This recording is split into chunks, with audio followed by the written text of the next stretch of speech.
এই যে স্বামী এবং স্ত্রীর যে সম্পর্কটা, এই সম্পর্কটা আল্লাহ তাআলা কেন দিয়েছেন? পারিবারিক জীবনটা আল্লাহ দিয়েছেন কেমন? নামাজ পড়া যেমন অত্যাবশ্যকীয় একটা বিধান, পারিবারিক জীবনে নিজেকে সম্পৃক্ত করা এটাও কিন্তু ইসলামী শরিয়ার একটা অকাট্য দলিল দ্বারা প্রমাণিত অবিচ্ছেদ্য বিধান, অত্যাবশ্যকীয় বিধান।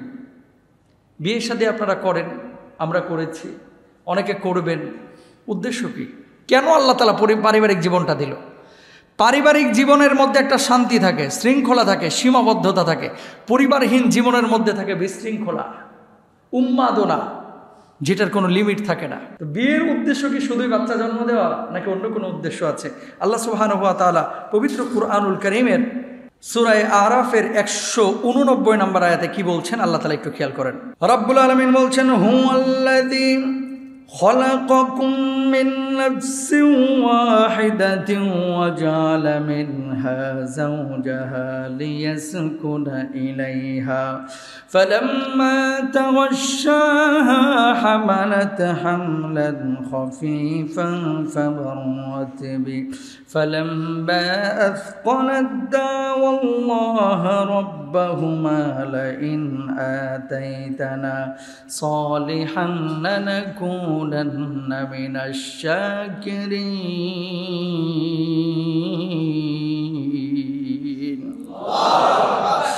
রব্বুল আলামিন কি বলছেন খেয়াল করেন। তিনি সেই সত্তা যিনি তোমাদিগকে সৃষ্টি করেছেন একমাত্র সত্তা থেকে, আর তার থেকেই তৈরি করেছেন তার জোড়া, যাতে তার কাছে স্বস্তি পেতে পারে। অতঃপর পুরুষ যখন নারীকে আবৃত করলো তখন সে গর্ভবতী হলো, অতি হালকা গর্ভ, সে তাই নিয়ে চলাফেরা করতে থাকলো। তারপর যখন বোঝা হয়ে গেল তখন উভয়ে আল্লাহ তাআলাকে ডাকলো, যিনি তাদের পালন কর্তা। তুমি যদি আমাদেরকে সুস্থ ভালো দান করো তবে আমরা তোমার শুকরিয়া আদায় করব। বলুন সুবহানাল্লাহ। অর্থটা বললাম। রব্বুল আলামিন কি বললেন? নারী এবং পুরুষের মধ্যে আল্লাহ রাব্বুল আলামিন যে জোড়া তৈরি করেছেন, এই জোড়াটা হচ্ছে স্বস্তির জন্য, শান্তির জন্য, ভালোবাসার জন্য, স্থিরতার জন্য।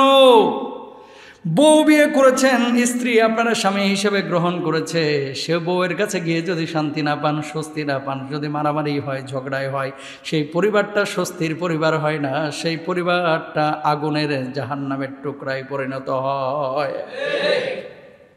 বিয়ের উদ্দেশ্য কি তাহলে? কি পাইলেন?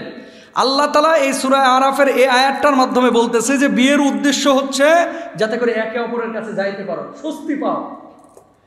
রব্বুল আলামিন এরপরে বললেন যে স্বস্তি পাওয়ার পরে যখন একটা মুহূর্তে তোমরা মেলামেশা করবা, আমি আল্লাহ রব্বুল আলামিন ইশারা করে তোমাদের ভিতরে গর্ভপাত ঘটাইব, বাচ্চা কাচ্চা দান করব। ওই বাচ্চা কাচ্চা আমি আল্লাহ রব্বুল আলামিন দুনিয়াটাকে সুন্দর করে গড়ে তুলব, সুন্দর করে তুলে ধরব। পরীক্ষা স্বরূপ আল্লাহ সুবহানাহু ওয়া তাআলা বাচ্চা কাচ্চা আমাদেরকে দেন। রব্বুল আলামিন মায়ের পেটের মধ্যে বিভিন্ন ধরনের টেকনোলজিরা ফিট করে দিয়েছেন, সেটিং করে দিয়েছেন। একদিন না, 2 দিন না, 3 দিন না, 10 মাস 10 দিন আল্লাহ রব্বুল আলামিন মায়ের আধা হাত লম্বা পেটের মধ্যে আপনাকে রক্ষণাবেক্ষণ করেছেন, ঠিক কিনা?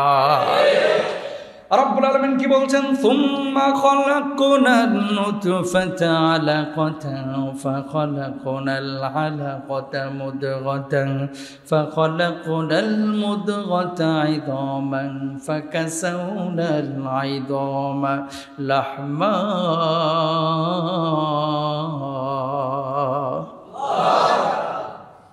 বাপ মার মিলনের পরে এই যে আল্লাহ তাআলা বলল যে একে অপরকে আবৃত করে। আবৃত মানে কি? আরে মেলামেশা করে, আলিঙ্গন করে, তারপরে পেটের মধ্যে বাচ্চা আসলো। বাচ্চাটাকে আমি আল্লাহ তাআলা প্রথমে রূহ দেই নাই, একটা গোশতের পিণ্ড, রক্তের পিণ্ড, জোকের মতো দেখা যাইতো, শুক্রাণু ডিম্বাণুর মিলন ঘটায় এরকম একটা পরিণত অবস্থায় নিয়ে আসলাম। এরপরে এই বাচ্চাটাকে আমি আল্লাহ সুবহানাহু ওয়া তাআলা কি করলাম? হাড় দিলাম, গোশত দিলাম, চামড়া দিলাম, এর ভিতরে রক্ত সঞ্চার করলাম। আমি আল্লাহ তাআলা ইশারা করলাম, ইশারার পরে রূহটা ওই বাচ্চার হৃৎপিণ্ডে গিয়ে হিট করলো। বাচ্চাটা এবার পিলপিল করে মায়ের পেটের মধ্যে নড়াচড়া শুরু করলো। ইশারা কার? আল্লাহ। তাহলে কি পাইলেন এখান থেকে? বিয়ের উদ্দেশ্য কি? কেন আল্লাহ তাআলা বিয়েটা করতে বলেছে? স্বস্তির জন্য। জনসংখ্যা এখান থেকে বাড়াইতে হবে, বাচ্চা কাচ্চা জন্ম দিতে হবে। 3 নাম্বার, এই জনসংখ্যার কারণে কখনো কোনো মানুষ ক্ষতির সম্মুখীন হয় না, বরং মানুষকে প্রপারভাবে যদি ব্যবহার করা হয়, মানে এগুলোকে যদি টেক কেয়ার করা হয়, তাহলে মানুষ সুমানুষে পরিণত হবে। আল্লাহ তৌফিক দান করুক। জোরে সোরে সবাই বলেন আমিন। আসসালামু আলাইকুম।